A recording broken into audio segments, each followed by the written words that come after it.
Arrancamos, me avisan si me escuchan bien, si ven bien la pantalla. Esta semana el tema que vamos a ver es LSH. Es un tema nuevo, se usa en algunos temas anteriores como algunas cosas de hashing, por ejemplo, tablas de hash y familias universales. Pero es un tema nuevo y es un tema que no es complicado en sí, pero sí lleva un tiempo de cantarlo, ¿no? Como que una vez que cae la ficha, no es difícil, pero bueno, hay que dedicarle un tiempo hasta que caiga esa ficha, ¿no? Entonces, espero que hayan visto los videos. Voy a darlo en un enfoque un poco distinto, a ver si tal vez con el enfoque de los videos y el enfoque un poco distinto de la clase de hoy sirve como para que se entienda bien el tema. No voy a dar toda la teoría de nuevo, sino sí voy a dar como un enfoque general de vista de lo que es el SH, y con eso vamos a hacer algunos ejercicios sobre lo que es puntualmente Jacquard. La clase del jueves sí vamos a hacer más ejercicios, directamente va a ser todos ejercicios de LSH y con todas las distancias que vimos en los videos, que es Jacquard, Euclidia y coseno. ¿Alguna pregunta que tengan antes de los videos o algo? Me avisan y la vamos viendo durante la clase, si les parece.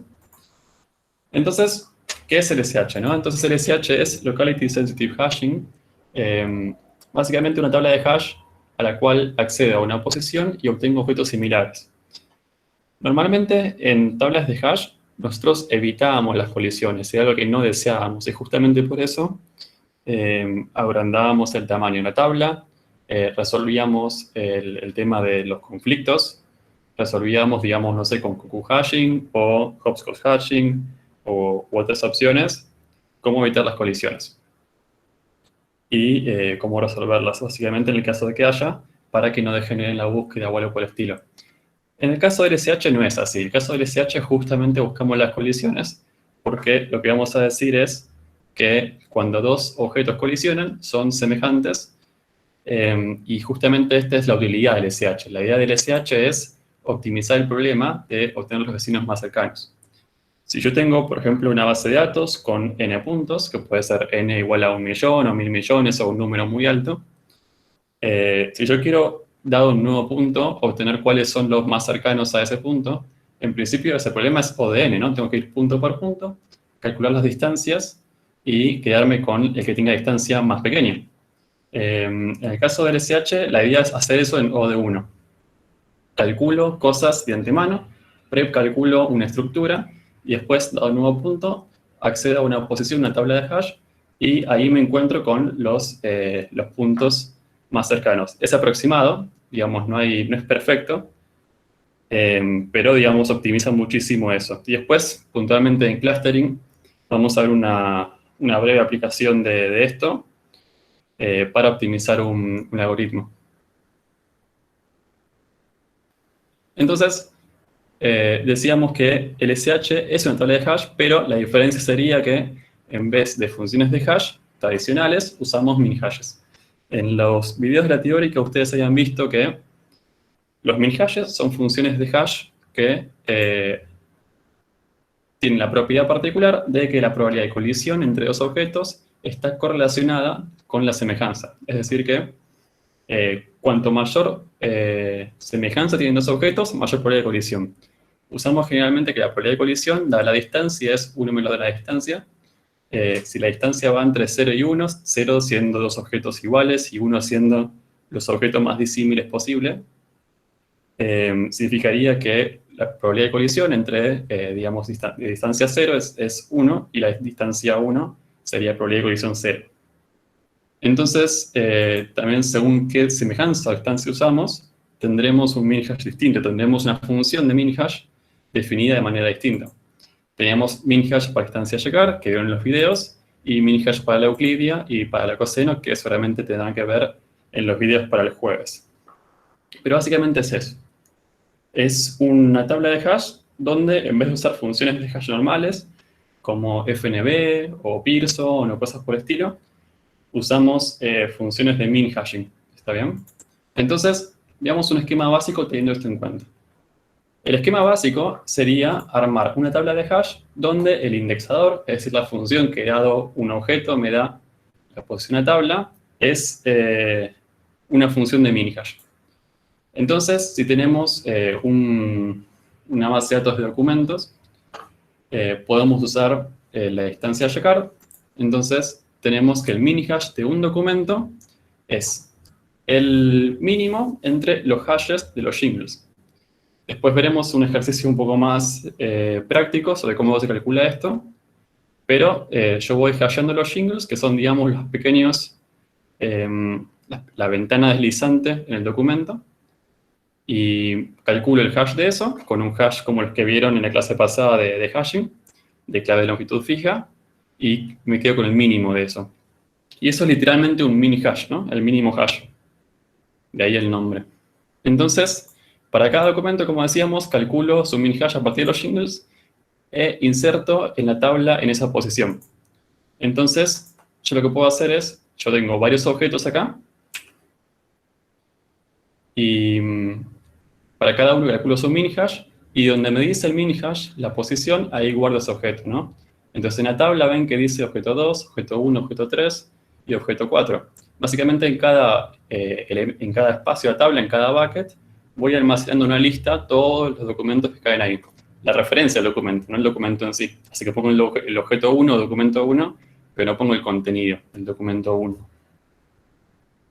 Entonces, lo bueno de esto es que si yo tengo un documento nuevo, yo puedo hacer lo mismo y obtener los semejantes en OD1, ¿no? Digamos, calculo el mini hash, que en realidad la complejidad de eso depende del largo del documento, pero es OD1 respecto a la cantidad de puntos que tengo. Entonces, calculo para ese documento nuevo su mini hash y accedo a la posición en la tabla. Y teniendo eso, digamos, me fijo qué elementos hay en la tabla y, digamos, en ese bucket, en esa posición, y ya con eso tengo los semejantes. Eso es OD1, porque, digamos, directamente accedí a la posición donde tengo los resultados. En ese caso sería, yo tengo un objeto nuevo, calculo su mini hash y veo que el objeto 4 es el semejante dentro de lo que había calculado antes. Ahí Luz me dice por el chat que la distancia checkar mide la similitud de dos conjuntos. Eso es cierto. Después hay como una pregunta sobre eso. En realidad checkar se usa para conjuntos, pero como hay una teórica, lo que hacemos con los documentos es convertir a un documento en una colección de shingles, digamos, y yendo con la ventana deslizante sobre el documento, y decimos que un documento es un conjunto de shingles. Entonces, ahí aplicamos la semejanza de checkar. Así que sí, la semejanza o la distancia de checkar se puede usar para conjuntos o para cosas que, digamos, son como documentos que se pueden convertir en conjuntos. Yo tengo, por ejemplo, un documento de texto. Vimos muy claramente en los videos de la teórica que se puede convertir en un conjunto a través de los shingles. Pero si tengo, por ejemplo, ven una playlist de Spotify donde tengo canciones, cada canción es como una palabra, así que puedo usar shingles donde en cada jingle meto una o varias canciones y calculo los mini hashes de eso también. Después veremos el jueves algún ejercicio más claro sobre eso. Bien, entonces esto es como un esquema súper sencillo de cómo haríamos el SH con solamente un mini hash, y creo que se nota, ¿no? Digamos, esto cumple la idea del SH de acceder a una posición y obtener los semejantes, y es una extensión muy directa de lo que veíamos de tabla de hash. Es una tabla de hash abierta, porque en cada elemento tengo una lista con los elementos, o digamos con los documentos, la referencia a los documentos que venía manejando, y en OD1 puedo obtener los semejantes, sin comparar mini hashes, sin comparar los documentos en sí ni nada. El punto es que yo precalculé todo esto, precalculé toda la tabla, y en tiempo de consulta uso esa tabla que ya he calculado. Entonces eso funciona, pero habíamos hablado en los videos de la teórica cómo es la tasa de falsos positivos y falsos negativos de una sola función de mini-hash. Entonces yo tengo acá a la izquierda, básicamente lo que asumimos, que es la probabilidad de colisión según la distancia, para un solo mini-hash, y lo que vemos es que si la distancia es 0 entre A y B, entre los documentos, la probabilidad de colisión es 1. Y a medida que la distancia va aumentando, va disminuyendo la probabilidad de colisión. Y en el SH lo que definimos son dos puntos clave de distancia, de 1 y de 2. De 1 siendo, bueno, ¿cuál es el límite de distancia para el cual yo considero que dos documentos o dos objetos son semejantes o son muy parecidos? Bueno, esta es la primera línea roja, ese límite ese de 1. Y también definimos un D2, un D sub 2, que sería el límite de semejanza mínimo, el límite de distancia mínimo, para el cual yo considero que dos documentos son muy distintos. Y la idea del SH es que me devuelva todos los que yo considero que son bastante semejantes, pero ninguno de los que yo considero que son muy distintos. Así que esta recta o esta curva que tiene un solo mini-hash no es suficiente, porque ustedes ven acá que la probabilidad de colisión acá hace que se pierdan algunos elementos que siguen siendo semejantes para nosotros, porque nosotros pusimos este límite rojo acá, y lo estamos perdiendo. Son falsos negativos, son, digamos, elementos que no colisionaron, pero que hubiéramos querido que sí. Deberían haber sido positivos. Y acá hagamos lo mismo, en el caso digamos, pero a la inversa, que estos elementos son ya muy distintos y no nos gustaría que colisionen, pero un solo mini-hash nos da una probabilidad alta para esos elementos, con el cual es un elemento devuelto, con el cual es un positivo, pero es un falso positivo, porque no queremos que sea devuelto. Fede nos pregunta en el chat si todos los documentos son similares, terminaría siendo O de n encontrar el documento. Si vos definís el LSH de esa manera, probablemente sí, digamos, seguramente, no sé si O de n, pero O de alto, porque tendrías en cada bucket de la tabla de hash, tendrías un montón de elementos. Así que sí. Miguel pregunta si el uso es específicamente para encontrar similares. Exacto. Después vamos a ver un parcial después con el cual hacemos algo más, digamos. Es para encontrar similares, pero luego para poder predecir. Pero sí, en principio es para encontrar similares. Bien, entonces, usar un solo mini-hash, como dice la diapositiva, nos da una tasa muy alta de falsos positivos, que son, digamos... perdón, acá tengo una cosa antes, que está bueno. Este es el ideal. Esta recta amarilla es lo que querríamos idealmente de un mini-hash o de un conjunto de mini-hashes, que siempre de 1, en el caso de que esté antes del corte de semejanza, así que los objetos semejantes siempre colisionan y los objetos que no son semejantes no colisionan. Acá en el medio no pedimos nada, pero como la función debería ser continua, la función, digamos, de probabilidad de colisión, seguramente tendría algo de esto. Una curva o algo por el estilo tendrá. Pero el punto es que queremos que pase esto, que esto sea lo más próximo a 1, y que esta región sea lo más próximo a 0. Ahora sí, usar un solo mini-hash nos da esta recta blanca, que no es buena para los resultados del SH, y nos gustaría que sea más como la amarilla. Y en la teórica vimos que podemos un poco mejorar y torcer, digamos, esta curva blanca para que sea más parecida a la amarilla. ¿Se acuerdan cómo era eso? Era agregando más funciones de mini-hash.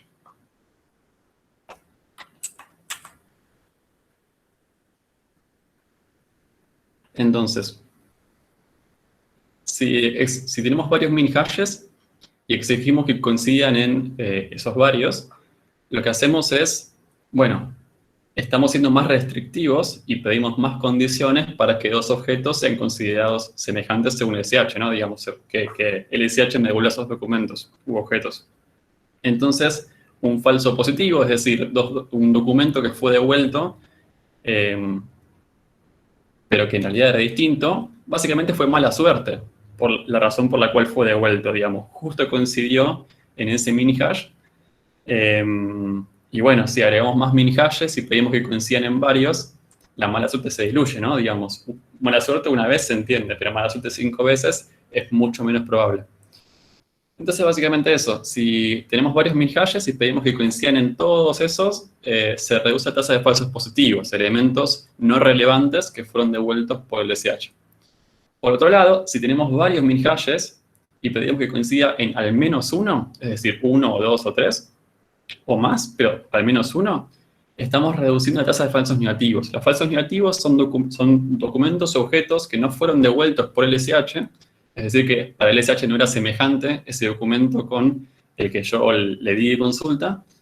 También por mala suerte, porque, digamos, eran documentos que eran semejantes, pero, bueno, no fueron devueltos porque no habrán coincidido en ese mini hash por mala suerte. Y si le damos más chances, es decir, digamos, puede coincidir o en este, o en este, o en este, le estamos dando más chances a ese documento semejante y estamos mejorando la tasa de falsos negativos. Así que, yo teniendo varios mini hashes, puedo mejorar la tasa de falsos positivos o la tasa de falsos negativos. ¿Se entiende esto? Pónganme sí o no en el chat. Sí. Perfecto. Entonces, recuerden siempre que la idea de esto es armar una tabla hash. Con lo cual, si bien es cierto que pedimos que coincidan en al menos uno de los mini hashes o coincidan en varios, no comparamos mini hashes. La idea siempre es armar una tabla hash. Entonces, ¿cómo traducimos estos requerimientos en un esquema de una tabla? Entonces, veamos en principio el caso de coincidir en al menos uno, ¿no? Tengo varios mini hashes y quiero que coincida en al menos uno, y eso me está mejorando la tasa de falsos negativos, porque le está dando más chances a los objetos semejantes para que coincidan. Entonces, si tenemos dos documentos parecidos, uno almacenado en la tabla y otro de consulta, queremos aplicar el esquema de reducción de falsos negativos, que es lo que acabo de decir. Lo que hacemos es calcular varios mini hashes para cada uno, esto lo sabemos, y lo que vamos a hacer ahora de nuevo, como novedad, es guardar o consultar cada posición. Es decir, que no solamente guardamos una vez el documento, sino que lo guardamos varias veces y no consultamos una vez una posición, sino que consultamos varias posiciones, dado un documento nuevo. Si yo tengo solamente un objeto, calculo dos mini hashes, es decir, b igual a 2 en este caso, y voy a guardarlo, ese objeto 1, en dos posiciones. ¿Está bien? Si estuviera en otro cuatrimestre acá, tal vez explicamos con dos tablas en vez de una sola. Es lo mismo, y por simplicidad, una tabla es suficiente y conceptualmente también es correcto. Así que no hay drama. Pero bueno, dado un objeto, tenemos dos mini hashes y lo guardamos dos veces, una en cada posición que nos indica el mini hash. Son dos mini hashes distintos estos, son funciones distintas. Entonces, dado un documento nuevo, la idea sería que como guardamos y consultamos por cada mini hash, si coinciden en alguno, habrá colisión. Entonces, vean ustedes que yo tengo un objeto, tengo los dos mini hashes, y voy a una posición, y acá consigo que el objeto 1 es relevante, y acá consigo que nada. Con lo cual, como decimos que tiene que coincidir al menos uno, tenemos que el objeto 1 es relevante al objeto de consulta. Y esta forma es directa, digamos, sin tener que comparar los mini hashes, y solamente usando la tabla, ya tenemos que una manera de poder resolver este pedido. Juan nos pregunta por el chat, dice, una sola tabla no te daría falsos positivos. Yo imagino que es en el caso de, bueno, tal vez coincidió, pero el mini hash 1 del objeto 1 con el mini hash 2 del objeto 2. Digamos, son mini hashes distintos. Imagino que va por ese lado. Eso es cierto, es un error que puede introducirse, pero la verdad no es lo más grave del mundo. Y de hecho vamos a ver que con algunas extensiones que le hacemos a este método, vamos a estar agregando algunos errores, algunos falsos positivos, pero la verdad son mínimos comparados con los beneficios. Generalmente, sí, es eso básicamente. Podemos usar más tablas para evitar esos falsos positivos, pero tal vez requiere más memoria. y actuaría peor con la calle del CPU o alguna cosa más por el estilo, con el cual tal vez no es mejor desde el punto de vista de performance en tiempo. Así que sí, es un trade-off y es cierto lo que decís vos. Puede pasar eso de que el mini-hash 1 de un objeto coincide con el mini-hash 2 de otro objeto. Pero bueno, no es un problema tan grave, honestamente. Pero gracias por el comentario. Bueno, entonces, con este esquema, almacenando varias veces y consultando varias veces, una por cada min-hash que tengamos, tenemos la forma de revisar que coincidan en al menos uno de los min-hashes. Ahora tenemos el otro problema. El problema de, bueno, ¿qué hacemos en el caso de que tenemos varios min-hashes y queremos que coincidan en esa misma cantidad de min-hashes, ¿no? Que coincidan en todos esos a la vez. Entonces, básicamente lo que queremos es, tenemos min-hash 1 del objeto 1 que sea igual al min-hash 1 del objeto 2. Y el min-hash 2 de ambos documentos iguales y el min-hash R de ambos objetos que sean iguales. ¿Cómo hacemos esto? Digamos, ¿cómo hacemos que con solo ir a una posición en la tabla de hash implique que sean iguales todos estos min-hashes? Y hay una observación que parece trivial, pero nos sirve, que es que si dos cosas son iguales, sus hashes también son iguales. Entonces, en vez de guardar o de comparar todos los mini-hashes, yo puedo hashear estos R mini-hashes, digamos, este vector de R mini-hashes para el objeto 1, y eso me da un número. Y también puedo hashear el vector de R mini-hashes del objeto 2 y me da otro número. Si esos dos números son iguales, si los dos vectores son iguales, sus mini-hashes, sus hashes son iguales. Quiero decir que si coinciden los R mini-hashes del objeto 1 con los R mini-hashes del objeto 2, el hash de esos vectores son iguales. En ecuación... ¿no tengo la ecuación? No, pensé que tenía. Bueno, es súper sencillo igual. Es básicamente... voy a ver si ya tengo otra parte. No, bueno, igual es lo mismo. Pero lo explico de otra manera si no. Básicamente lo que hacemos es hashear los vectores, digamos, el min-hash 1, min-hash 2, min-hash R, todo eso es un vector. Y eso nos va a dar la posición de una tabla de hash. Entonces, veamos el diagrama, por lo menos. Tenemos un solo documento, que puede ser el objeto 2, por ejemplo. Tenemos los R mini-hashes, y a esos R valores le pasamos una función de hash de vectores. Que eso lo vimos en la clase pasada con Luis, cómo son las funciones universales, las funciones de hash de familias universales para claves de longitud fija, ¿no? Digamos, vectores de tamaño fijo. Entonces, le paso estos R valores, la función de hash me da un solo número, y eso lo voy a usar como posición en la tabla de hash. Ahora, si yo tengo, digamos, este documento, ¿no? Y acá ya tengo documentos cargados en la tabla. Y yo tengo el documento 7, que tiene igual R valores a, digamos, sus R mini-hashes son iguales al documento nuevo, necesariamente van a parar al mismo lugar, ¿no? Porque, digamos, si lo que le paso a la función de hash es igual, el resultado va a ser igual. Entonces, con solo una posición, estamos resolviendo ese AND de R mini-hashes. Tal vez Juan me podría decir nuevo, pero no te da falsos positivos esto. Y es cierto, digamos, usar una función de hash tal vez hace que dos cosas que originalmente eran distintas caigan al mismo bucket. Y es cierto, pero bueno, de nuevo decimos que si elegimos una buena función de hash de vectores, eso no debería ser tan frecuente, sobre todo si el tamaño de la tabla es grande, con lo cual evitamos que pasen muchas colisiones.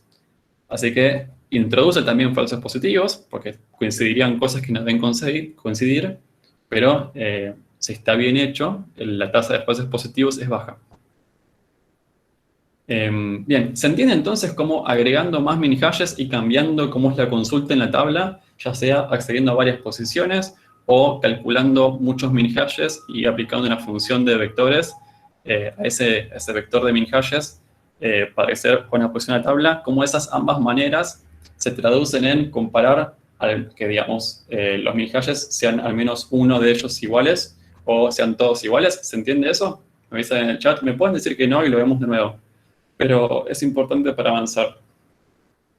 Porque ahora cuando avancemos vamos a hacer ambas cosas a la vez. Espero que con el diagrama tal vez es bastante clave para esto, digamos. El diagrama muestra cómo se calculan las cosas. Tengo todos los min hashes, paso esos R valores a una función y accedo a una sola posición. Si después sienten que no lo entendieron, me avisan y volvemos para atrás y no hay drama. Total, hay tiempo. Bien, entonces, lo que habíamos visto también la teórica es que no usamos solamente uno u otro, sino que combinamos ambos enfoques para poder mejorar la curva de colisiones respecto a distancia, ¿no? Esa curva, esa recta blanca, la queremos transformar en esa curva amarilla que teníamos antes en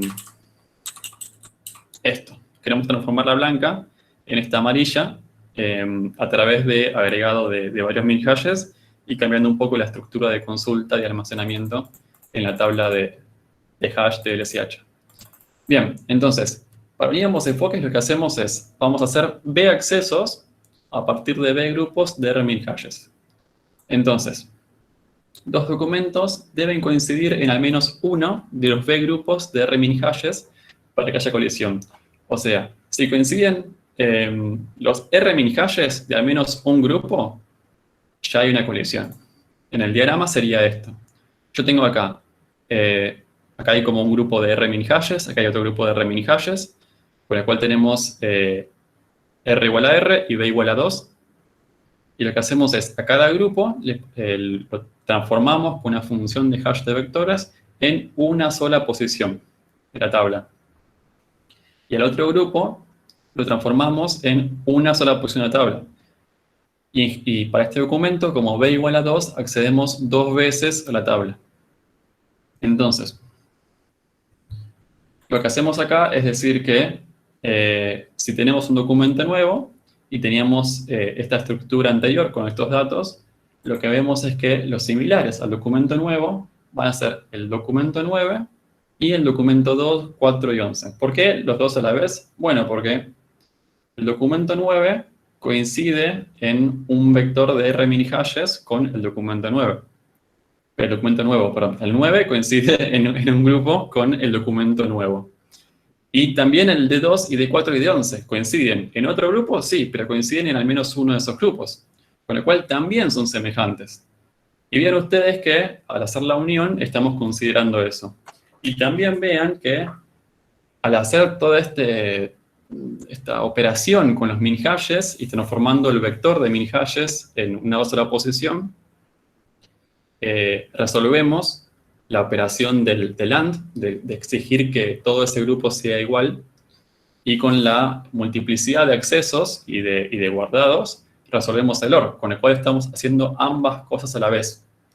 Y el orden de estas cosas es muy importante, porque no es lo mismo hacer primero la función de hash que lo otro, digamos. Es importante que sea así para que sea un AND un AND en los grupos chiquitos y un OR entre los grupos de ANDs.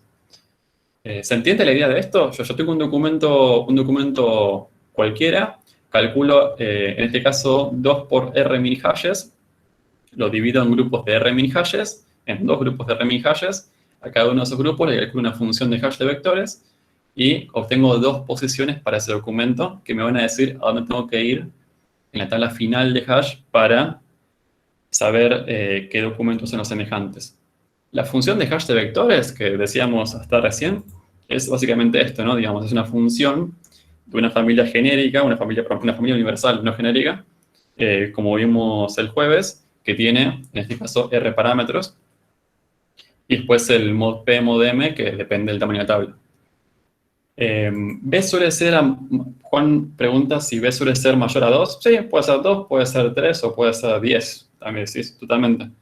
Después vamos a ver un poquito que R y B lo definimos según los requerimientos que tengamos de falsos positivos y falsos negativos. ¿Alguna pregunta sobre esto? Esto sí es LSH full, digamos. Esta es la versión completa del LSH, donde usamos varias funciones de mini-hash que dividimos en B grupos de R mini-hashes y resolvemos una consulta teniendo eso en cuenta, digamos. Son B accesos de R, son B accesos de B resultados y aplicar la función de vectores a cada uno de los B grupos de R mini-hashes. ¿Se entiende eso? Pueden preguntar si no. Si agregamos más R, ¿se reducen los falsos positivos? Exacto. Y si agregamos, si aumentamos B, lo que estamos haciendo es dar más chances, con lo cual estaríamos reduciendo los falsos negativos. Yo nunca me acuerdo, digamos, así, falso positivo R, falso negativo B, sino que lo pienso cada vez. Y es más lento, pero así estoy más seguro de que no me lo acordé mal. Siempre piensen que B es más laxo, con lo cual los falsos negativos tienen más chances de coincidir, y R lo hace más exigente, con lo cual hace que los positivos sean más difíciles de conseguir, con lo cual los falsos positivos se reducen, básicamente. Si no hay preguntas, avanzo un poquito a lo que sería el cálculo eficiente de mini-hash de checar. Pero vean de nuevo que la idea del LSH no es comparar mini-hashes, no es, digamos, en algún momento guardar todos los mini-hashes de todos los documentos y comparar eso, sino que realmente es entrar en OD1, digamos, yo calculo los mini-hashes del documento y aplico operaciones matemáticas para acceder a una posición en memoria o varias posiciones en memoria, si B mayor a 1, y con eso tengo semejantes. Pero es una tabla de hash, nunca comparo los documentos o los mini-hashes. Bien, entonces, cálculo eficiente del mini-hash de checar. Habíamos visto Perdón, que... yo tengo una pregunta, ¿Sí? capaz lo dijiste y no lo entendí.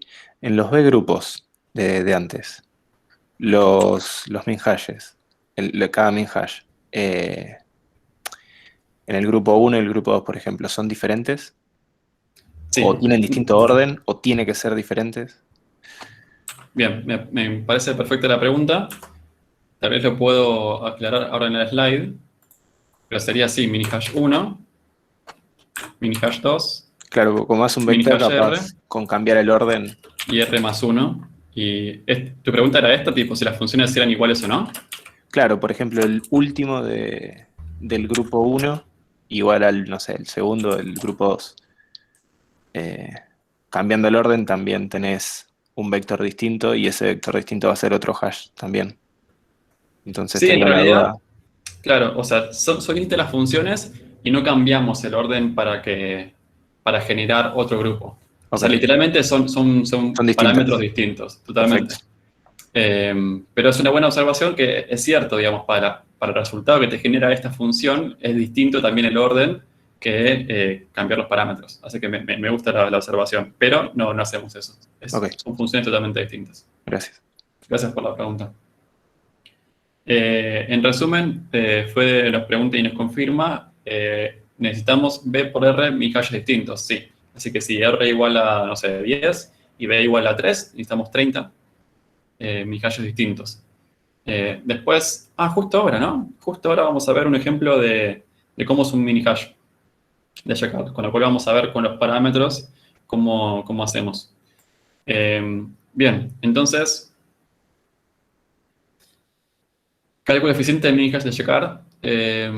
Habíamos visto en la teórica la demostración, ¿no? De por qué funciona el mini-hash de checar, ¿no? Digamos, un mini-hash hay que demostrar que la probabilidad de colisión tiene esa relación con la semejanza a la distancia que estamos usando.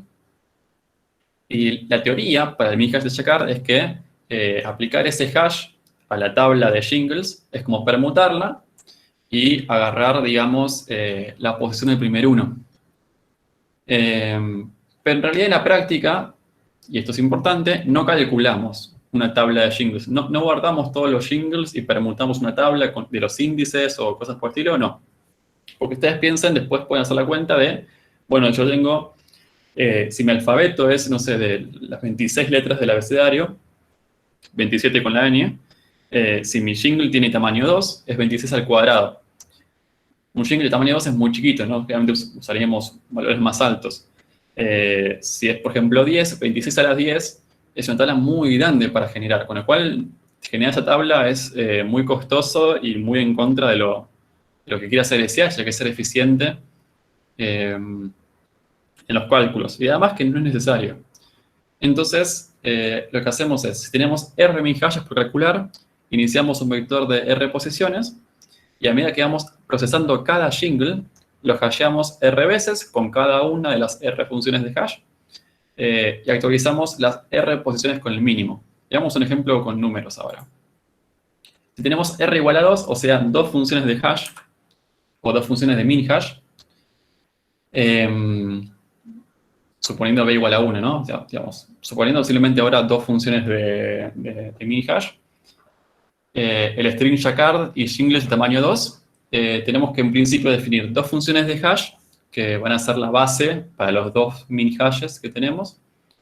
¿Y cómo es una función de estas? Bueno, ustedes vieron en la clase del jueves cómo es la forma de las funciones de hash universal para strings de longitud fija o vectores de longitud fija, que es básicamente multiplico cada elemento del vector o del string por un coeficiente que tiene una propiedad y todo eso. Entonces, tenemos que definir dos funciones de hash distintas para definir los dos min hashes. Y yo, por ejemplo, puse h1 de x, siendo x el vector de dos posiciones, o el string de dos caracteres, que es 3 por x1 más 2 por x0 mod p mod m. Y h2 es lo mismo, pero en vez de 3, 5 y en vez de 2, 1. Ahí tenemos dos funciones de hash distintas que usaremos para nuestros dos mini hashes distintos. Y lo que hacemos es, vamos procesando el string y vamos manteniendo el mínimo de cada hash. Inicialmente los mínimos son infinitos, para que directamente el primer elemento ya me lo cambie. Entonces, agarro, por ejemplo, el primer jingle de tamaño 2, que es el carácter vacío y la j. Y yo lo que hice acá es, tipo, si tomo el abecedario, me fijo cuál es la posición del elemento, y j creo que era el 9, con el cual hice 3 por 0, más 2 por 9, porque x0, en realidad, bueno, hay un tema ahí. Bueno, o sea, sería la j por 2, básicamente. Eso mod p mod m, y en el caso de h2 hice lo mismo, pero con los coeficientes distintos, 5 y 1. Y luego actualizo los mínimos para que me quede 18 y 9, que son los resultados de esto. Y listo, y eso lo voy haciendo con cada jingle nuevo. Digamos, voy actualizando los mínimos y así. Y ven claramente que al final, después de procesar todo el documento, todo el string Jacquard, el resultado o los elementos que tendré en el vector de mínimos va a ser el mínimo hash del hash 1 en la primera posición y el mínimo hash del hash 2 en la segunda posición, con el cual tendremos el mini hash 1, el mini hash 2 en este vector. Es básicamente eso. Falta obviamente definir P y M según el tamaño de la tabla, pero en esencia es esto. ¿Se entiende? Simplemente cambiar eso y aplicar al módulo. Y lo importante es que, digamos, acá, ¿cuál es el espacio en memoria de esto? El espacio en memoria es simplemente, no sé, almacenar el jingle actual y el vector de mínimos. No es almacenar toda una tabla de jingles y todo eso, sino que simplemente es ir guardando los mínimos y listo. Nunca uso mucho espacio. Eso es fundamental.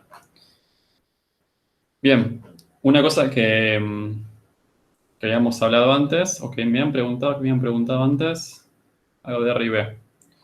Pero bueno, me han preguntado el tema de R y B. Entonces, decimos, en la práctica a veces tenemos requerimientos de tasa de falsos positivos, que vendría a ser P2. P2 es la probabilidad de colisión entre elementos que ya consideramos distintos, con el cual, si la probabilidad de colisión es esa, es la tasa de la probabilidad de que un elemento distinto sea considerado semejante, con el cual la tasa de falsos positivos.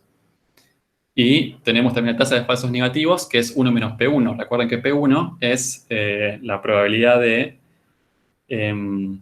los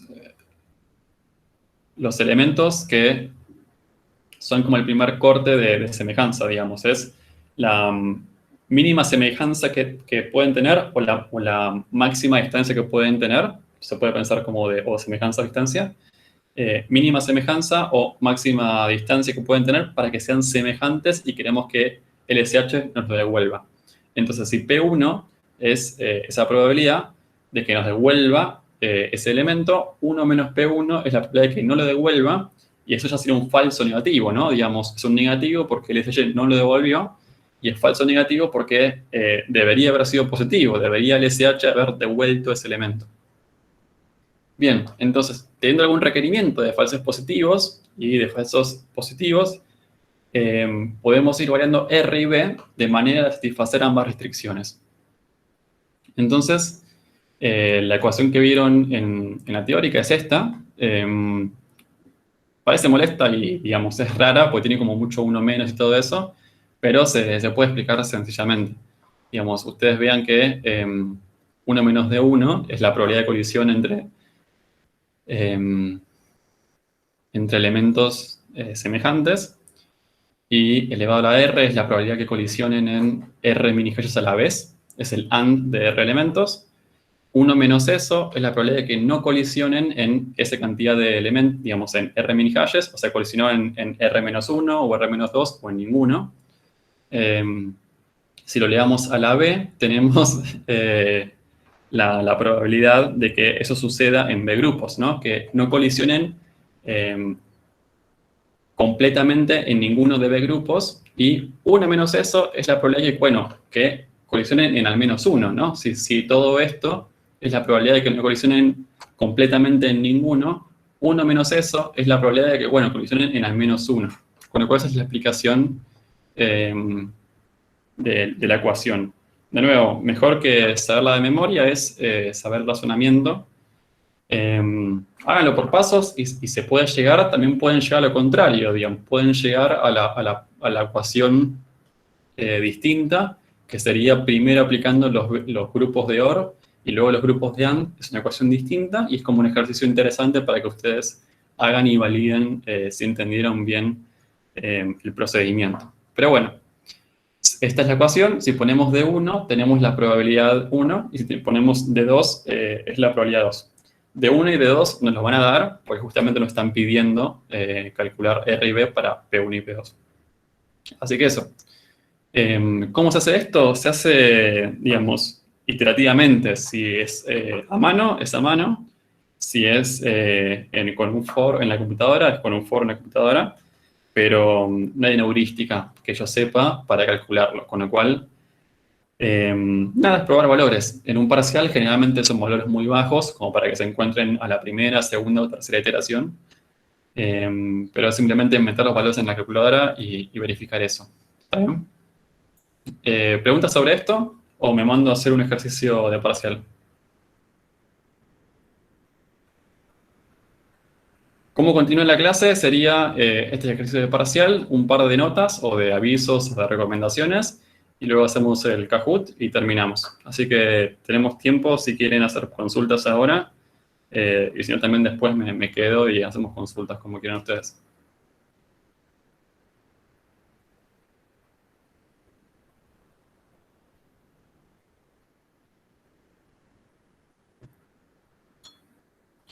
Bueno, hagamos entonces el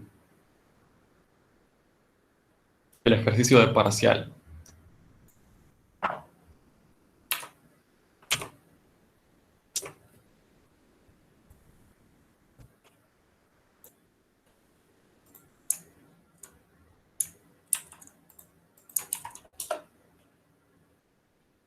¿Ven bien el enunciado?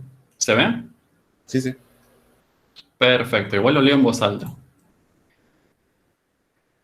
Es el primer examen del SH. Recuerden que son parcialitos con 2 recuperatorios.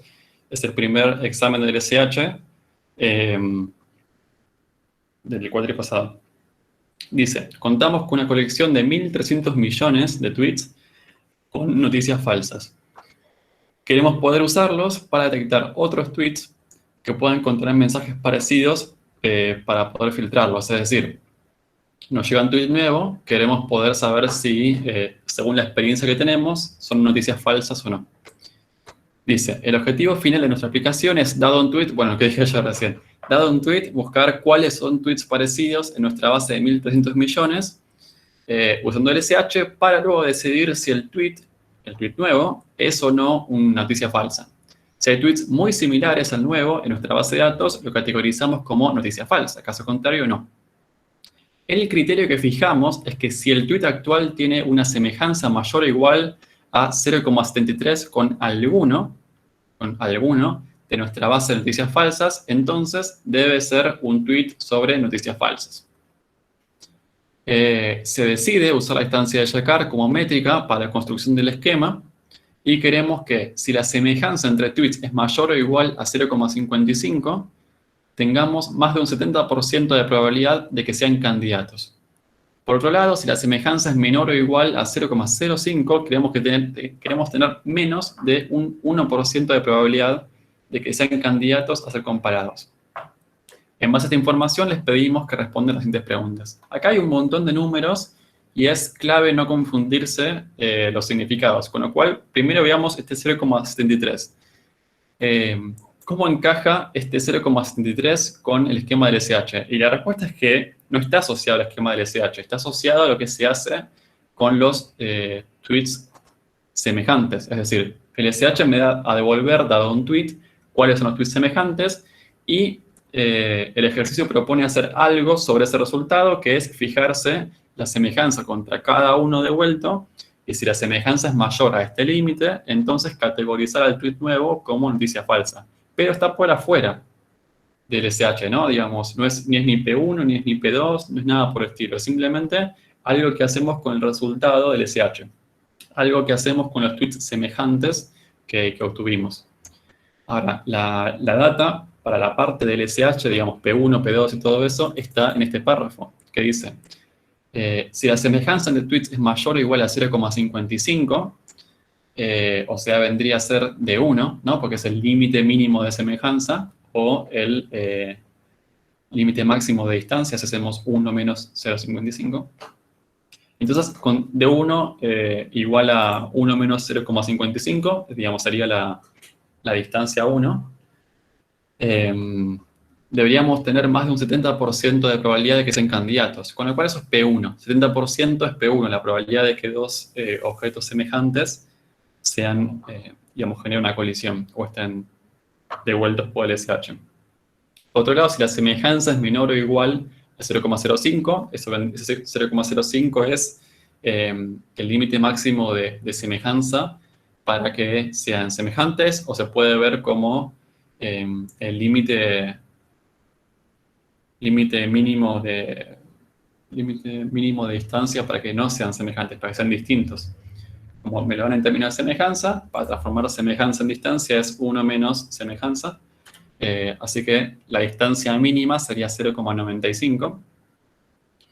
Y nos dice, para esa semejanza mínima o distancia máxima, como transformamos, queremos tener menos de un 1% de probabilidad de que sean candidatos a ser comparados. O sea, esto es P2. Ese 1% es P2. Con el cual nos dan la semejanza 1, que la transformamos en distancia 1, la probabilidad 1, la semejanza 2, que la transformamos en distancia 2, y P2.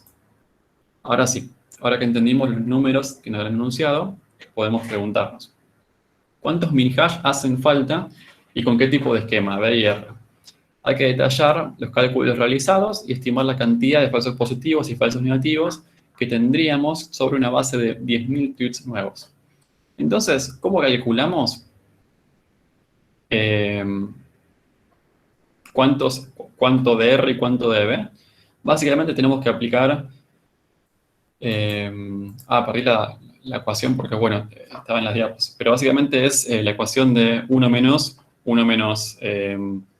paréntesis 1 menos la distancia, todo eso elevado a la R, eso elevado a la B, y eso nos da P1, y bueno, con D2 sería el P2. Acá en la resolución yo puse, por ejemplo, con R igual a 2, B igual a 4 en el esquema tradicional, es decir, primero LAND y después el OR. Tenemos que P1 es 1 menos 0,55. Esto vendría a ser 1 menos de 1, ¿no? Sería o la semejanza 1 que nos dio. Eso al cuadrado porque R igual a 2. todo esto a la cuarta, porque b igual a 4, eso nos da 0,76, y lo mismo para P2. Nos decía que la semejanza es 0,05, con lo cual 1 menos de 2 es 0,05. Enchufamos esto acá, lo ponemos al cuadrado porque r igual a 2, todo esto lo ponemos a la cuarta porque b igual a 4, y nos da 0,009, que es menor a 0,01, que es lo que pedía el enunciado. Sí, ahora pongo en el chat, básicamente semejanza, justo lo que puso Julián. La semejanza es 1 menos la distancia, y si pasan el término al revés, verán que la distancia es 1 menos la semejanza, porque trabajamos siempre con distancias normalizadas. Así que sí, sería eso. Esto es básicamente probar varios valores, obviamente probar r igual a 1, b igual a 1, ver qué falla, probar, no sé, r igual a 2, b igual a 2, y probar un par más, y llegaríamos a b igual a 4. Normalmente, si ustedes le dan un valor y más o menos ven que está bien de falsos positivos, pero les llama falta de falsos negativos, o digamos, les sobra, ¿no? Hay que bajar los falsos negativos, ahí pueden aumentar b, como que saben el propósito de r y el propósito de b, con el cual tal vez ahí saben un poco más cuál bajar o cuál subir, pero bueno, siempre requiere probar, porque no se puede despejar fácilmente esto. Entonces ya encontramos r y b, y nos pide estimar la cantidad de falsos positivos y falsos negativos sobre una base de 10.000 tweets nuevos. Entonces, con los P1 y P2 que nos dio, o sea, 0,76 y 0,009, la tasa de falsos positivos sería, bueno, P2, porque digamos son los P2 son los elementos distintos que son semejantes para el SH, pero se equivocó, o sea, digamos, es un falso positivo, con el cual es 0,009 por 10.000, porque, digamos, nos llegan 10.000 tweets nuevos, ver cuál es la cantidad de tweets que son falsos negativos, son falsos positivos. Y en el caso de falsos negativos es, bueno, 1 menos P1 por la cantidad de tweets, ¿no? Acá la única diferencia, o el truquito que hacía, es que, bueno, en vez de solamente la tasa de probabilidad, nos decía, bueno, si nos llegan 10.000 tweets, ¿cuántos tweets nos quedan que son falsos negativos y positivos? Con el cual iba a multiplicar la cantidad de tweets por la tasa de falsos positivos o falsos negativos. No tiene ninguna magia. Describir la etapa de preprocesamiento en la cual hay que recorrer los 1.300 millones de tweets y crear una única tabla de hash. Recuerde que puedo usar diagramas, esquemas y pseudocódigo para hacer más clara la explicación. Debe ser claro indicando cómo queda conformado el esquema del SH que se va a usar en el punto 3. Esto es básicamente lo que veníamos explicando, ¿vieron el diagrama que hicimos? Sería explicar cómo funciona ese diagrama. Pueden hacer otra cosa, digamos, pueden no hacer un diagrama, pueden explicar a mano cómo es el esquema. Deberían definir un tamaño para los jingles que tenga sentido. Digamos, un jingle de tamaño 2 no tiene mucho sentido. Tal vez pueden decir, yo usaría tal valor, tipo, no sé, 20 por alguna razón, pero para el ejemplo uso 2 porque es más sencillo armar la función de hash. Tienen que dar los ejemplos de las funciones, es decir, tienen que describir cómo se calcula un jingle, que es básicamente lo que hicimos recién, que es poner valores en los coeficientes, recibir un jingle y procesarlo con esa función, y comentar que se va guardando el mínimo, y nos quedamos con el mínimo del hash de los jingles para conformar un solo mini hash. Cuando tenemos varios mini hashes, hacemos eso, pero varias veces. Y después tienen que, bueno, comentar cómo es la función de hash universal para transformar ese grupo de R mini hashes en una sola posición en una tabla. Y bueno, los otros grupos de R mini hashes también, porque son varios accesos, si B es mayor a 1. Bien. Entonces explican, digamos, cómo es la función de hash universal, dan un ejemplo, y explican, digamos, cómo es el esquema ese de pasar cada tweet, ir obteniendo los jingles, calculando los mini hashes, y almacenar una tabla a medida que van procesando los tweets. Eso. En la clase del jueves vamos a ver esto más desarrollado, digamos, todo el esquema general de una cosa por el estilo, pero básicamente son estos elementos que ya explicamos hoy. Por el tema de tiempo, armar todo el esquema ahora no es tan factible, pero el jueves tenemos más tiempo para seguir viendo esto. Y por último, ya estimamos R y B, ya explicamos cómo es la parte del SH. Hay que describir cómo se hace la predicción de un tweet, si es fake news o no, utilizando el esquema LSH propuesto, con el cual ya teníamos los semejantes para una consulta. O sea, hay que explicar que hay una consulta que hay que hacer, digamos, de un tweet nuevo, se obtienen semejantes, pero bueno, esos en realidad son los que devuelve el SH. Puede haber un falso positivo, ¿no? Recuerdo que los falsos positivos son los documentos que devuelve el SH, pero que no son semejantes, y eso habría que filtrarlos primero, ¿no? Porque, digamos, en el esquema de predicción que tiene, que es fijarse con los semejantes, habría que descartar esos falsos positivos y luego decir lo que hacer lo que dice el enunciado, ¿no? Que es, si el tweet actual tiene una semejanza mayor o igual a 0,73 con alguno de los devueltos por el SH, entonces es fake news. Con el cual vamos uno por uno por los tweets devueltos por el SH, que debería ser un número reducido, ¿no? No puede ser millones, sino que va a ser generalmente, no sé, 10, 15 o por ahí. Vamos a ir uno por uno con esos tweets, vamos a calcular la semejanza entre ese tweet y el tweet consulta, el tweet nuevo, y si la semejanza de acá es mayor o igual a ese número que da ahí, entonces definimos que el tweet nuevo es un tweet que contiene una noticia falsa. Si no pasa eso con ninguno de los tweets devueltos, entonces decimos que no es noticia falsa y eso es todo lo que plantea el ejercicio. ¿Está bien? Es todo el esquema de predicción. ¿Se entiende más o menos? Más allá de que no escribimos en detalle el 2, se entiende el 1, el B y R, los falsos positivos, y se entiende la vueltita que le daba el ejercicio para poder predecir con los resultados del SH. ¿Se entiende eso?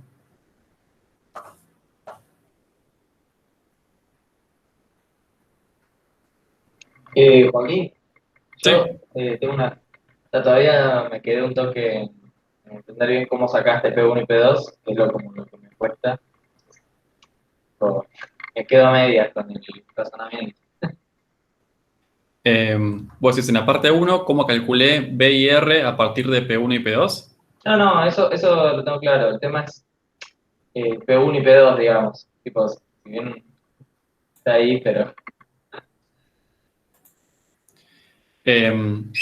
Mira, el P1 y P2 acá te lo está... o sea, te lo he enunciado. Vos preguntás cómo entendí yo el enunciado, cuál es P1 y P2. Sí. Ok. Ok, entonces voy a recordar que puedo ir un poco más a la slide. Tuki. ¿Dónde tenía? Acá está. Entonces, tengo acá lo que sería la curva de probabilidad de colisión según la distancia, ¿no? Entonces, lo que dice el SH es, definamos dos números, uno va a ser la distancia 1 y otro va a ser la distancia 2, y la distancia 1 va a ser lo que me define La distancia 1 va a ser lo que me define, bueno, hasta qué distancia dos documentos serían semejantes, ¿no? Entonces, digamos, me define todo este rango de acá. Y todos estos documentos con estas distancias son semejantes. Y D2 sería lo mismo, pero para los distintos, digamos. A partir de qué distancia yo quiero que los documentos no sean semejantes, digamos, que el SH no me los devuelva. Entonces, la probabilidad asociada a D1, la probabilidad asociada a los documentos semejantes, es, bueno, eso es P1 básicamente, digamos, es la probabilidad de colisión entre dos documentos suficientemente semejantes. Y P2 es la probabilidad asociada a dos documentos, a la probabilidad de colisión de dos documentos que son suficientemente distintos. Es decir, digamos, la probabilidad de colisión entre de los documentos que están acá. Ahora bien, el enunciado, ¿qué es lo que dice? El enunciado dice,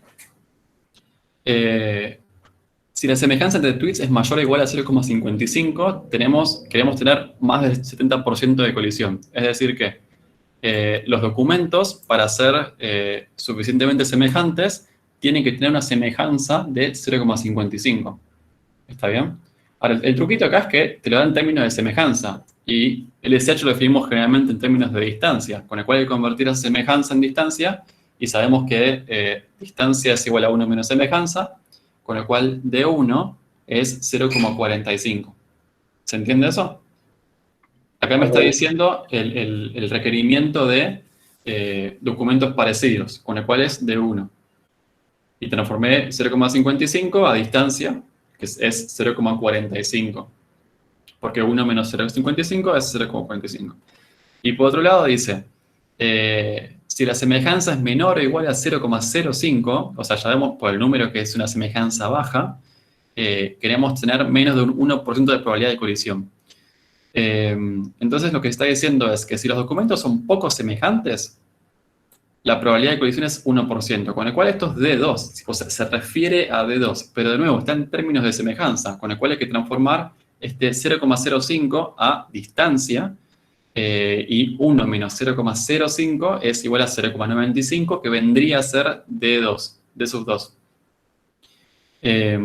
Entonces D sub 2 sería 0,95 y P sub 2 sería 1%.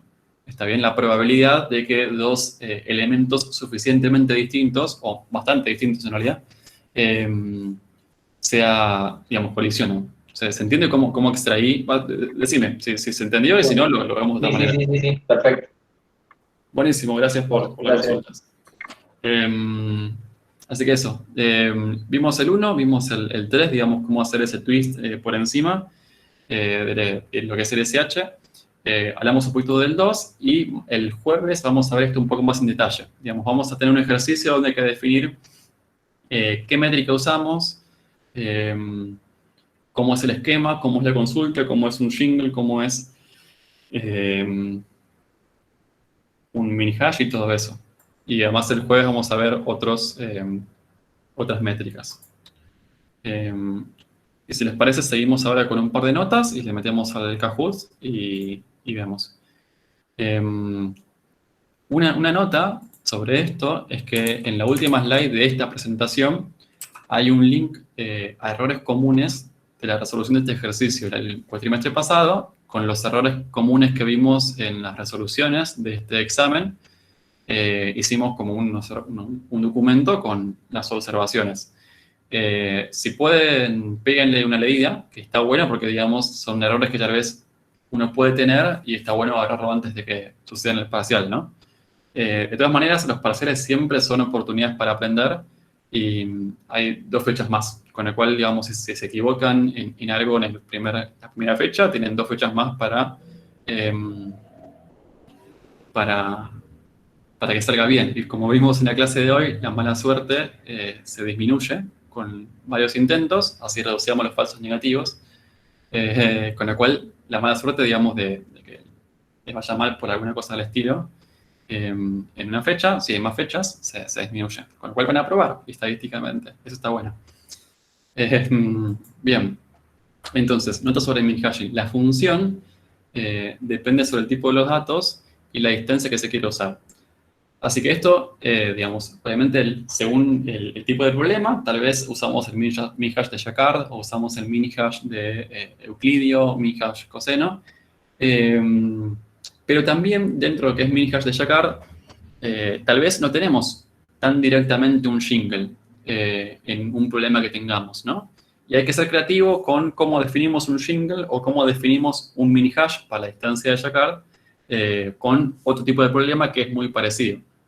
Entonces, lo que dice esto es que hay que ser creativos, y dice, por ejemplo, Jacquard sobre pelis de Spotify, que la peli de Spotify básicamente es una secuencia arbitraria, ¿no? Digamos, no está acotada en principio, o no tiene como longitud fija, de canciones.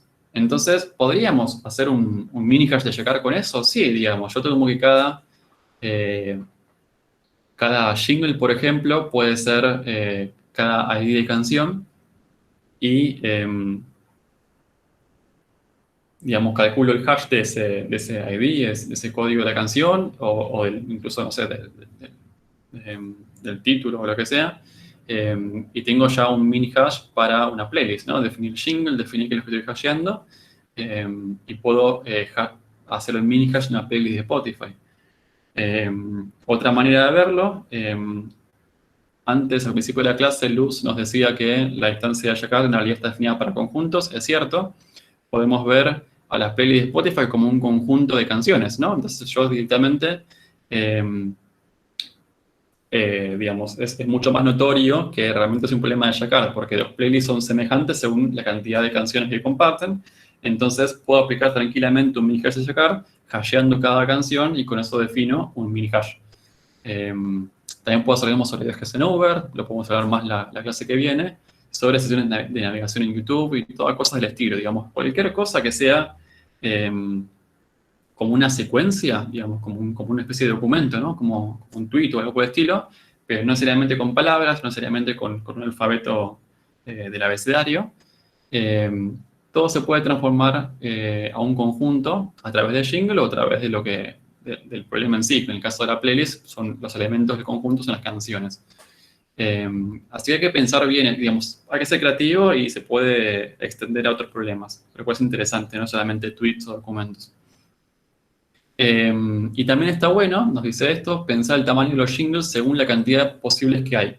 Digamos, si yo tengo, tengo tweets todos en minúsculas, sin puntuación y sin ñ, tengo 26 caracteres posibles y sin espacios. Tengo un jingle tamaño n, la cantidad de valores posibles para ese jingle es 26 a la n. Entonces ustedes piensen que si tenemos una tabla final de, no sé, de 1000 millones y mi jingle es de tamaño, no sé, 1, tengo 26 jingles distintos, con lo cual tengo 26 valores de min hash distintos. Si uso r igual a 1, b igual a 1, tengo solamente 26 posiciones posibles en la tabla final. Así que tal vez tengo 1 millón de tweets o 1 millón de algo, pero tengo solamente 26 posiciones por llenar. No tiene sentido, con lo cual no es arbitrario el tamaño del jingle, sino que tiene que tener sentido con el tamaño del problema. Podemos tirar, por ejemplo, no sé, 20, si sabemos que tantos datos no hay, porque 26 a la 20 debe ser un número muy monstruoso, pero bueno, si lo que estamos analizando nos tiene generalmente 20 elementos, hay que tener en cuenta eso, con lo cual hay que pensarlo un poquito, simplemente pensar, bueno, ¿cómo es lo que estoy analizando, ¿no? Tipo, un tweet tiene 280 caracteres, con lo cual n no puede ser más de 280, de hecho sería ridículo incluso 100 tal vez para eso, pero bueno, si tenemos un montón de tweets, seguramente un jingle de tamaño, no sé, 5, seguramente no serviría para eso. ¿Cuánto es 26 a la 5? 26 a la 5 es, tuki, 11 millones. Así que si tenemos más de 11 millones, si R igual a 1 y B igual a 1, ahí ya no es suficiente. Si R igual a 2, sería 11 millones al cuadrado, me parece. Y todo eso. Bien, entonces, notas sobre los ejercicios es, si un ejercicio nos pide estimar la similaridad, en realidad es un problema de mini-hashing, seguramente van a ver algún examen viejo que hablaba sobre estimar la semejanza entre los documentos con el mini-hash de coseno. Se puede hacer, podemos hacer algún ejercicio el jueves sobre eso si quieren. Es básicamente una forma de ver cómo el mini-hash nos permite estimar la semejanza. Pero bueno, sepan que no es el objetivo en realidad del SH. El objetivo del SH es resolver en O de 1 sin comparar nada los semejantes. Si hablamos sobre familias universales del SH, son las familias amplificadas de min-hashes. Es decir, digamos, usando varios min-hashes, usando R y B. Y si un ejercicio nos pide un esquema del SH, es todo el esquema, desde cómo calculo los min-hashes, sea con jingles en el caso de Jacquard, o sea, digamos, con otra cosa en el caso de Euclidio o coseno. Arrancando de eso hasta la tabla de hash final, hay que explicar todo eso.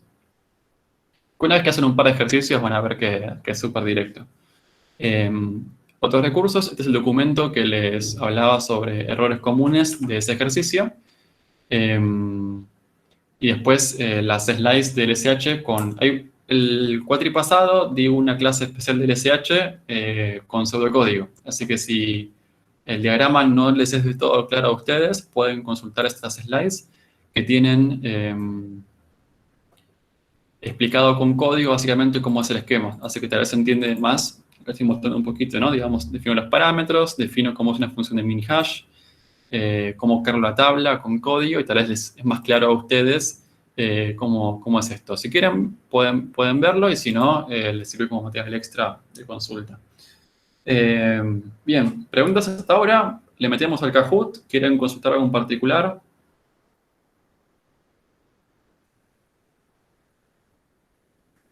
Si quieren Kahoot, pónganme Kahoot en el chat y le mandamos a eso. ¿Kahoot?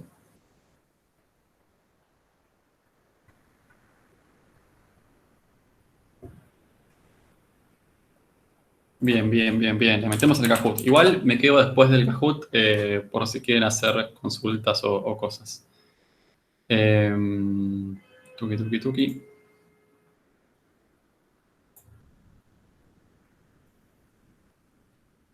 Bien. Yo tengo mi Kahoot.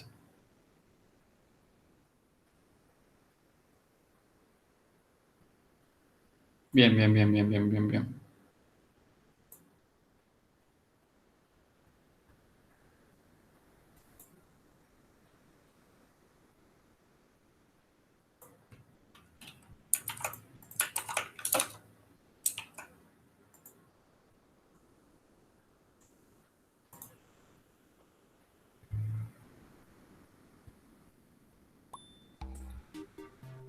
(878-8089). Tal vez se mostró un código antes distinto. La pifié, creo. Porque quería que eso era una pestaña nueva. 878-8089. Me siento en la radio. Tipo, estoy diciendo como el número de... Hay que llamar.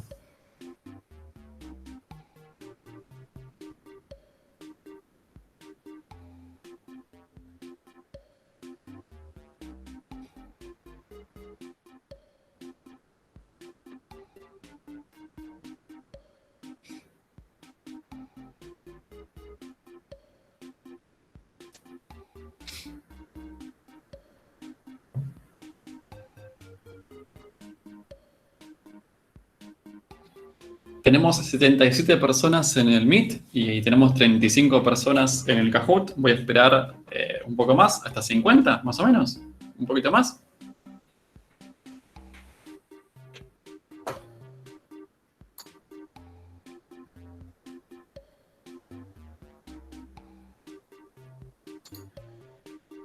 ...39 personas, espero 10 más y le mandamos, che.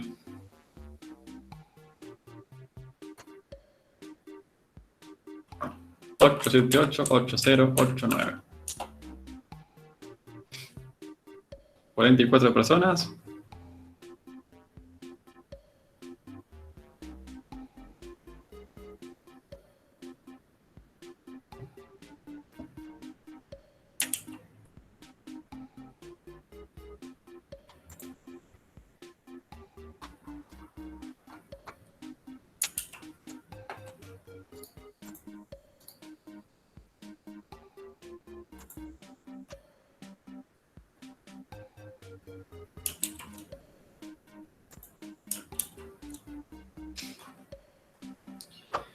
Bien, ¿le mandamos o esperamos a alguien más? Si alguien está intentando entrar y no puede, avisen en el chat y lo esperamos. Y si no, le mandamos, che.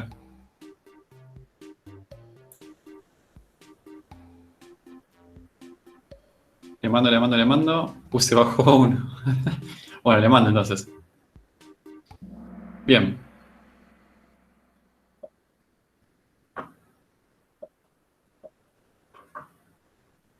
En el SH, un falso negativo es un objeto que con respecto a la consulta es semejante o distinto y sí o no fue devuelto por el esquema. Tienen que responder esas dos cosas. Un falso negativo es semejante, distinto o sí es devuelto o no es devuelto por el esquema.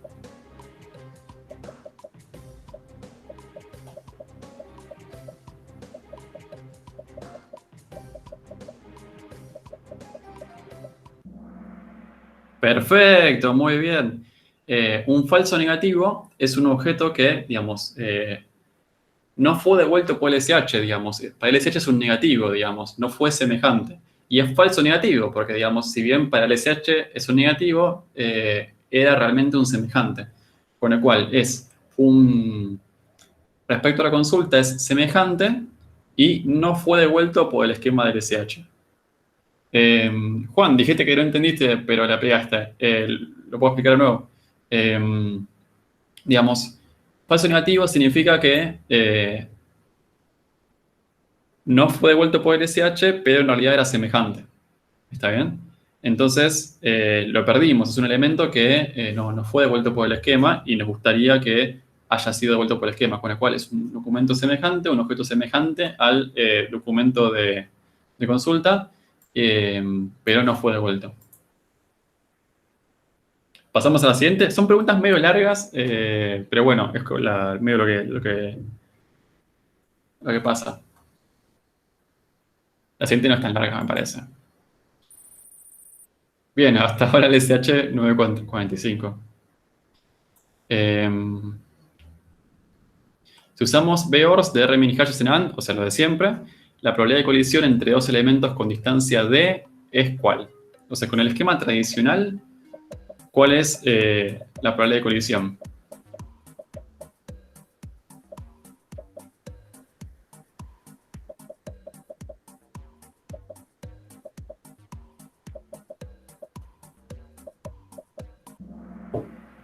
Perfecto. Creo que varios le pifiaron, pusieron... Ah, no. 1 menos D a la R. Claro, algunos pusieron el elevado a la R con la distancia y en realidad va afuera. Digamos, es 1 menos D. Piensen que 1 menos D es la probabilidad de colisión en un min hash, con el cual elevado a la R es la probabilidad de colisión en R min hashes, ¿no? Piensen que 1 menos D es realmente la probabilidad de colisión en un min hash. Elevado a la R es la probabilidad de colisión en R min hashes, y bueno, después seguimos como eso. Bien. Sí, acá falta un paréntesis, la idea era que se cerrara acá, pero sí, D elevado a la R no está bien, porque es como, no, conceptualmente no está bien. Bien. Bueno, el problema no son los paréntesis, digamos, tal vez faltó uno al final, pero el problema en realidad es conceptualmente que implica cada uno. Bien, pero la mayoría le pegó. El SH se mantiene arriba de todo, JGSLSK Fesiñe está segundo y Matiti sigue tercero. Bien. Requerir que los documentos coincidan en varios min hashes, o sea, un AND, mejora los falsos positivos o mejora los falsos negativos.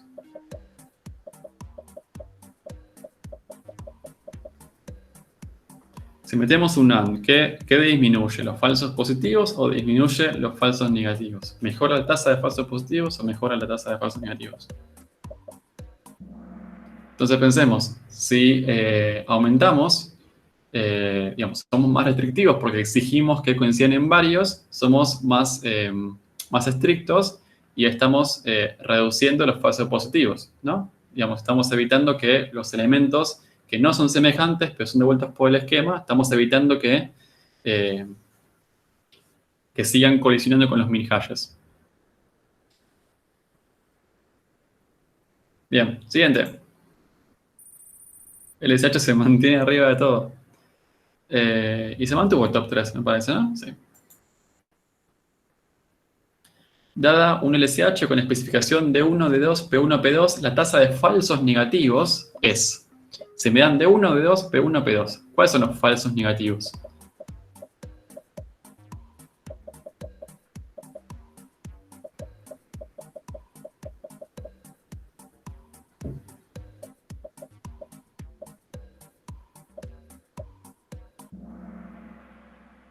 Perfecto. P1 recuerden que es la probabilidad de colisión entre documentos u objetos semejantes, con el cual 1 menos P1 es la probabilidad de que no colisionen documentos u objetos semejantes, con el cual es la tasa de falsos positivos, de falsos negativos.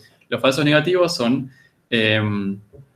elementos que, bueno, lo que decíamos antes, digamos, son elementos que no fueron devueltos por el esquema, pero eran semejantes, con lo cual es un error, digamos, es algo que debería haber colisionado. Con lo cual, 1 menos P1 es exactamente eso. P2, por otro lado, es la tasa de falsos positivos. Y esto es la colisión de semejantes, y esto es la no colisión de no semejantes, sería. Que sería verdadero, esto sería básicamente verdadero positivo, verdadero negativo, digamos, algo que no fue devuelto y está bien que no reciba devuelto. Esto sería falso negativo, no fue devuelto y estuvo mal. Y esto es falso positivo. Perdón, falso positivo. Sería fue devuelto y estuvo mal que haya sido devuelto, porque no era relevante, no era semejante. Entonces, verdadero positivo, verdadero negativo, falso positivo. Esa es la matriz de confusión, se llama esa forma de ordenar las cosas. Uy, destronamos a LSH. JGSLK, perfecto. Bien. Una consulta de LSH implica calcular los mini-hashes y ver si hay alguno que coincida en un grupo de R mini-hashes. O sea, resolver una consulta implica calcular los mini-hashes y ver si hay alguno que coincida en un grupo de R mini-hashes. A ver.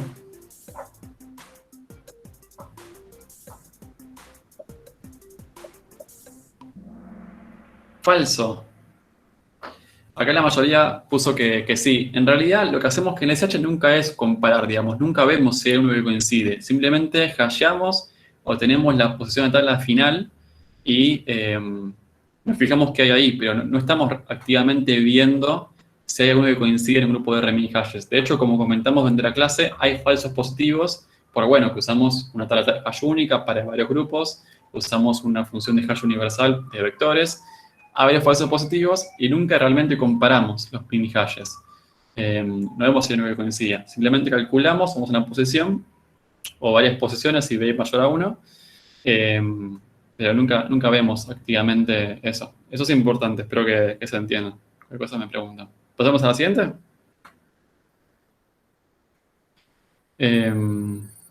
Mati sigue arriba, bastante bien. Se mantiene el top 3 en otro orden, pero se mantiene.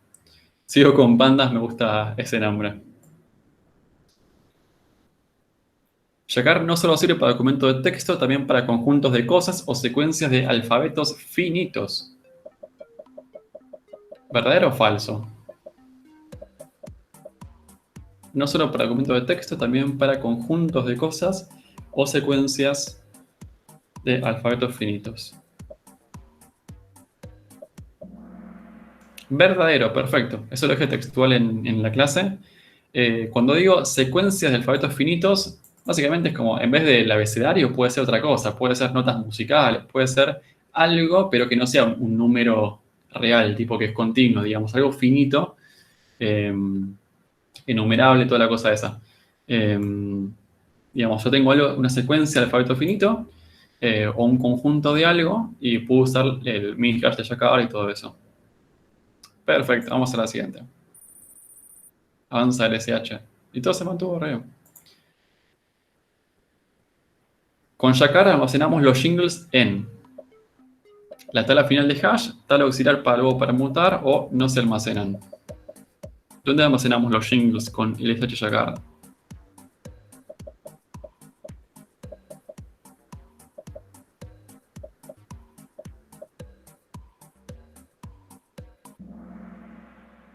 Perfecto. No se almacenan en ninguna parte los jingles. En ninguna parte. Incluso cuando estamos calculando el mini hash de Yakar, estamos como almacenando los mínimos que tenemos hasta el momento, pero nunca almacenamos los jingles en ninguna parte. Eso es muy importante. Hay como una slide de las diapositivas que dicen, digamos, la teoría del LSH Yakar dice, bueno, hay una tabla de jingles y todo eso, pero después dice, esa slide, que en la práctica no se hace. En la práctica no es necesario, no es tractable porque requiere muchísimo espacio y simplemente calculamos el hash de los jingles y nos quedamos con el mínimo. Así que es importante que sepan que no se almacenan los jingles en ninguna parte. Y nos queda una última. Con Yakar podemos usar cualquier longitud de jingles. ¿Verdadero o falso?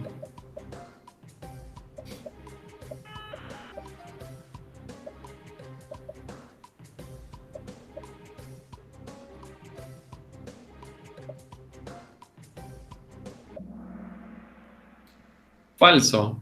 Es en realidad, la mayoría dijo verdadero, pero recuerden cuando hablamos del tema de si tenemos, no sé, 1.000 millones de tweets y usamos longitud de jingle igual a 1, la cantidad de buckets en la tabla que me genera eso es muy bajo. Puedo tener una tabla final con 1.000 millones de posiciones, pero si usé, no sé, R igual a 1 y un tamaño de jingle no sé, de 1, y tengo, no sé, un alfabeto que es el abecedario, solamente lleno 26 posiciones. Con lo cual, recuerden que la longitud de los jingles tiene que tener sentido con el tamaño del problema. Digamos, ustedes usan una longitud muy baja de jingles y el problema tiene muchos datos, ustedes no van a poder diferenciar entre todos esos datos. Si ustedes tienen, no sé, de nuevo, tienen 1.000.000 no sé, tienen 1.000 millones de tweets dividido en 26 posiciones, porque solamente pueden generar 26 buckets distintos llenados. Van a tener, no sé, 1.000 millones dividido 26 en cada bucket. O sea, no se puede, no es práctico eso, digamos, no está resolviendo correctamente el problema de semejantes. Me gusta igual porque en algunas le pifiaron. Me parece que está bueno como para repasar estos conceptos, me parece. Todas estas preguntas están en las slides que di hoy, con lo cual pueden repasarlo, pueden ver, digamos, por qué realmente es así. Y si no, pueden preguntar por Slack o por Piazza y les contesto. No subí estas diapositivas a Piazza, ahora lo subo. Y bueno, me quedo ahora para atender consultas de ustedes. Y si no, nos vemos el jueves y por Slack y Piazza contesto consultas. Gracias por escuchar y bueno, me quedo acá esperando consultas.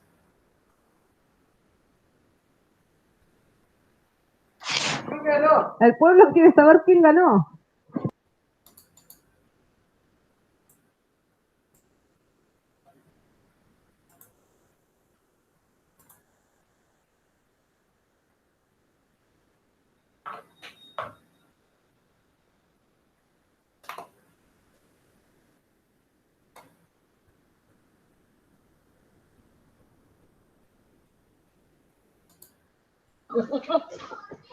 Joaquín, necesitaríamos saber quién ganó. ¡Joaquín! Ganamos todos por haber participado en esta linda clase. No, ahí comparto. Mala mía, perdón, me olvidé de esa parte competitiva. ¿Ahí ven todos? ¿Pongo el next? Sí, sí. Pongo el next, a ver. Tercero, J. Hazel Fishing. Segundo, Matiti. Y primero, Facu M, que ni había aparecido antes, me parece, ¿no? Remontó al final. Inesperado ese resultado, me gustó. Perfecto. Facu M, muy bien.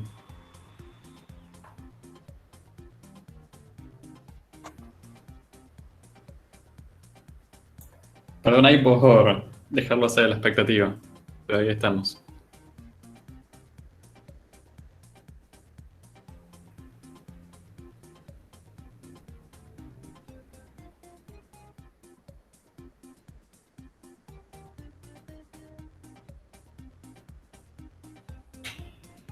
Y el tercero, JGSLK.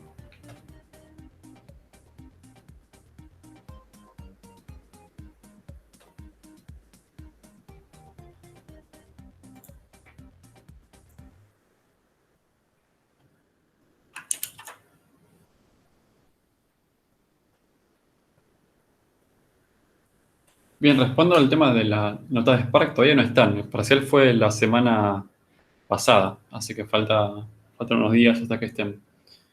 Hay una pregunta más.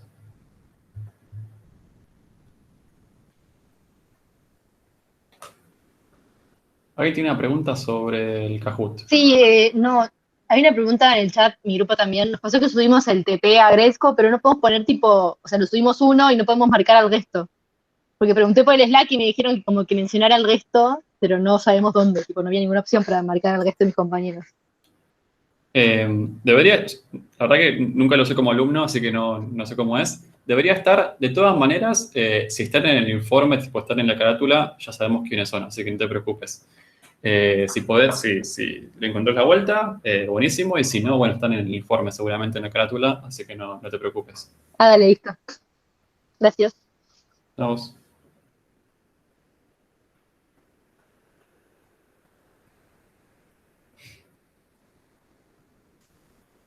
Bien, preguntas sobre las cosas de Kahoot o los ejercicios que hicimos en la clase o del tema.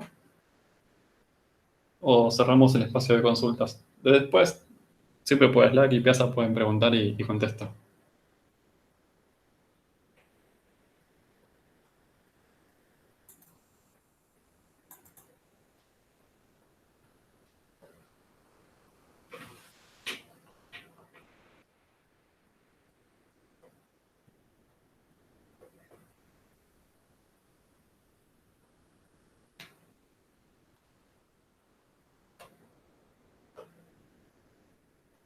Bueno, veo que no hay consultas, así que nada, vayan a comer todo eso y nos vemos el jueves siguiendo el SH. Vean los videos de las nuevas métricas y todo eso.